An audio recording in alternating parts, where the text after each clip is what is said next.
Private Members Business Notice number 9, motion on Remembrance Day. And very eager out of the blocks, I call the member for Goldstein, the honourable member for Goldstein. Thank you, Deputy Speaker, and I would like to move the motion relating to Remembrance Day in the terms in which it appears on the notice paper, and start by acknowledging your service, Deputy Speaker, to our great country and how appropriate it is that you sit in the chair for the moving of this motion. Because I am humbled to stand up here today to reflect upon those who gave their lives and service in defence of our freedom. The outbreak of the First World War in 1914 saw for the first time Australia as its own nation enter a major conflict. Volunteers rushed to enlist in this seemingly exciting war that was expected to be over by Christmas. And many of these volunteers were from the Goldstein community, Deputy Speaker. The first independent military operation carried out by Australia was the occupation of German New Guinea. The Australian Naval and Military Expeditionary Force were dispatched in an attempt to destroy all German wireless stations and coaling stations in the Pacific. This force of only 1,000 men included Arthur Morley of Pine Grove in my electorate in the suburb of Bentley. This operation was expected to take about 6 months, but ultimately took less than one. For 4 more terrible long years, Australians found themselves battling a war in which 60,000 Australians were killed and 156,000 more were wounded or gassed or taken prisoner. It wasn't until the 11th hour of the 11th day of the 11th month in 1918 that the guns finally fell silent on the Great War. Every year on this anniversary of this now important moment, we come together as a nation to commemorate those who made the ultimate sacrifice for their love of our country and the freedoms that we strive to uphold and to honour, and we continue to honour them. In Goldstein, the Bentley RSL has written a local history book, Serving Then, Serving Still, that recounts the history of service to Australian involvements in war. The book details the 31 men from the area who gave up their youth and future during the war to end all wars. 5 were lost for their service at Gallipoli.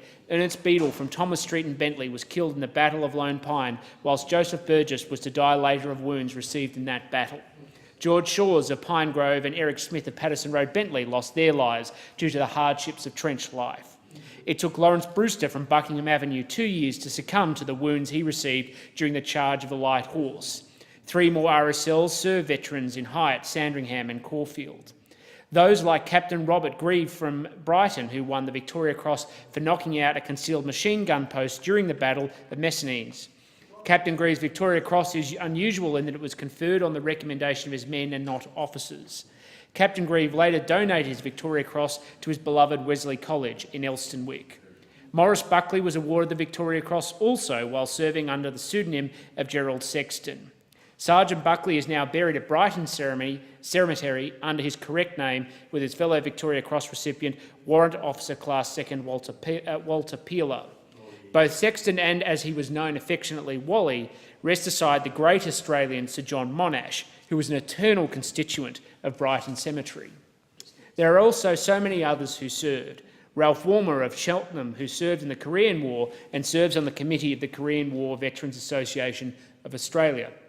John Moller from Beaumaris, who served in Korea and Vietnam and later as State President of the Naval Association of Victoria. John Douglas of Sandringham, who organises local Anzac Day marches. Steve Karitzis of Black Rock, who served in Vietnam and President of the Greek RSL. Grant Coltman Smith OAM of Beaumaris and former President of Beaumaris RSL.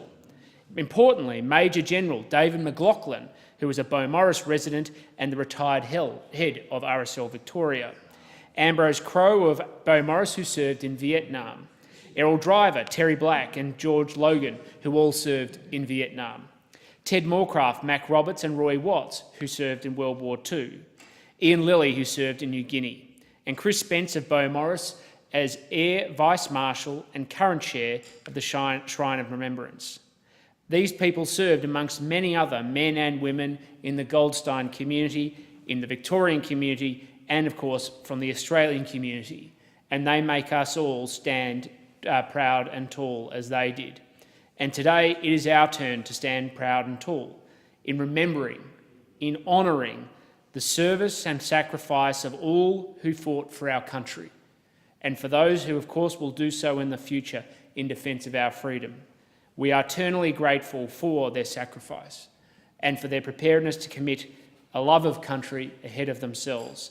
And for that, Deputy Speaker, we must always remember the eternal words, lest we forget. Lest we forget. I thank the honourable member for his contribution